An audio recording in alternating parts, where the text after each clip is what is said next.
Hey YouTube, Osman9Slicer here. Uh, Basically time for the second deck of 10-2. So, this one's my Mist Valley deck that's further updated. I've done updates every once in a while for it. It's one of those decks that just gets updated on a relatively regular basis. And this is probably one of the biggest changes overall that I've done to it.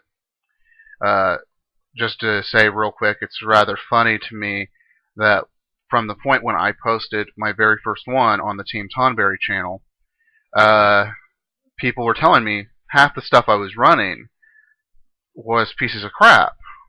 But when I went to put this one back together, I was just looking to see in Pojo what people thought maybe you should run with it, just see if there's any good ideas.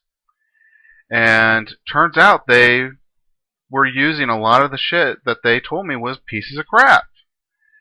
For example, like they were telling me Miss Condor is a piece of crap, don't run it. They were telling me how you shouldn't run Mist Valley Watcher. He's a piece of crap. And there's a few others in there, but I don't want to rant too much about it. But it's just funny to me that they felt it was a piece of crap, but then they started doing exactly what I was doing. Either way, let's start off with my updated Mist Valley deck, which it is running rather well. Sadly, I haven't had a chance to really play with it too much because I've been busy with some other projects that have a little bit more of my attention right now. And hopefully you guys will see one of those big projects sometime in November, because I kind of got to wait for something cheap. And if you guys have an idea of what that is, good for you.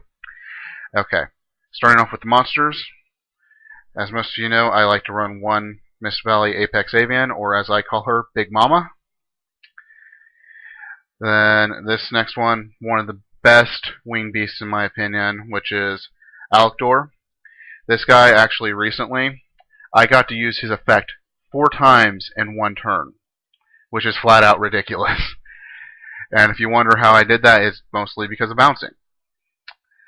Then this is one of my favorite other tributes, which is my 2 Mist Valley Executors, which for this build, it's even more important than what it ever was. And if you want to say this again, I'm just going to cover this real quick.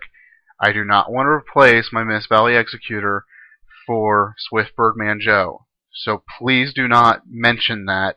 If you do, I will remove the comment, just giving you guys a head up on that right now.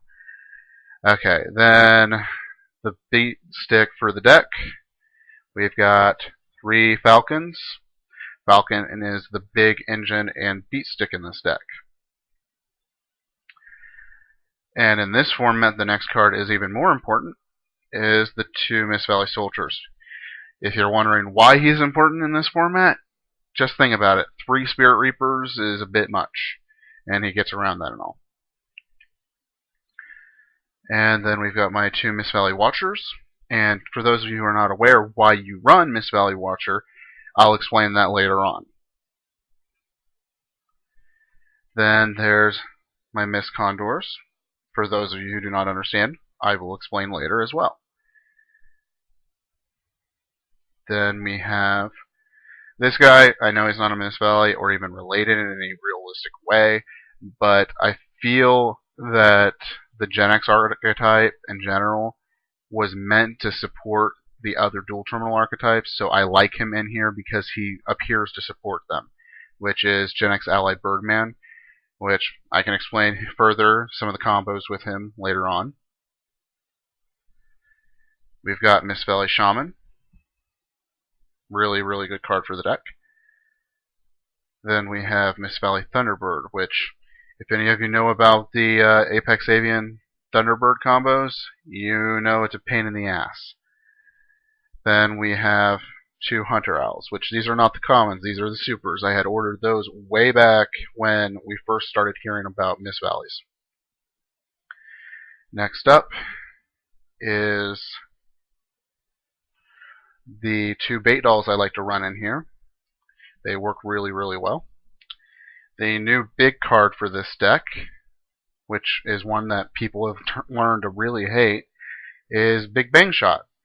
Big Bang Shot, basically the way I utilize it in this one, first off, it's effect 400 boost, piercing, and if, well, gotta read this part to be 100% sure on how it works. When this card is destroyed or removed from the field, the equipped monster is removed from play. So, for example, if it were returned back to my hand and I had attached to my opponent's monster, they remove their monster.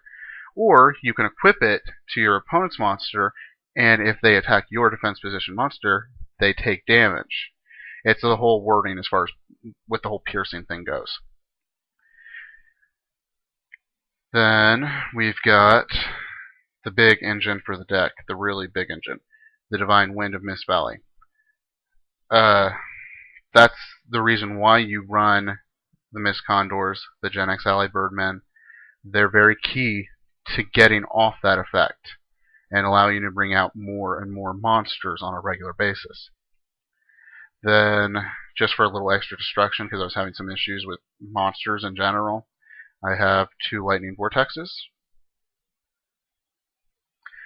1 Monster Reborn, 2 Mystical Space Typhoon, and then probably the most broken card in the deck, honestly, and if you don't get it, sorry, I'm not going to explain this one, you got to figure it out yourself. 2 Swords of Revealing Light. Thing is there have been duels where my opponent never got to attack a single time. So, swords can be really broken. Then we've got, as far as traps, 1 Call of the Haunted, 2 Compulses. This one is a brand new card out of Generation Force that I haven't heard much talk about, but I was just looking through my stuff when I had gotten a box and all, and I came up with it and thought, this is interesting. 2 Gravel Storms. For those of you who do not know what it does, you target 1 spell or trap on each side of the field and return them to the hand. Basically, what you can do with that is bounce back your swords, for example. Or that Call of the Haunted if you've gone ahead and sunk or tributed for it, with that monster and all. Then we've got 1 Icarus Attack. For those of you that suggest running more than 1, I find it inconsistent, mostly because there's really not that many winged beasts to use it with in this deck, in my opinion.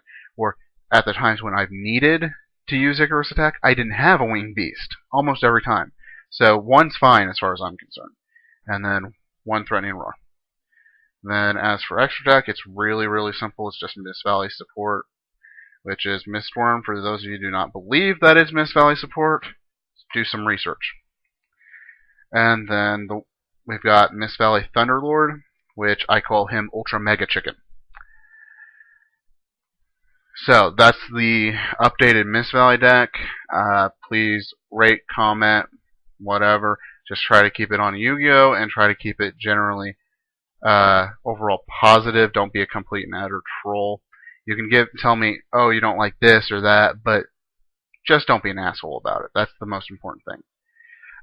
So you guys are aware, next week, as long as nothing gets in the way of it, I will be doing 10-3. And then following after that week, the only 10 that's left is 10-1. So as well, luckily this turned out in an odd way. There's a little pattern there for the order of 10s. And anyone that can actually figure out that order of what significance there is, well, you're going to at least have some bragging rights as far as knowing stuff, in my opinion. I don't want to give anything away, and sadly, I can't give you guys anything because most of my resources are tied up as is right now.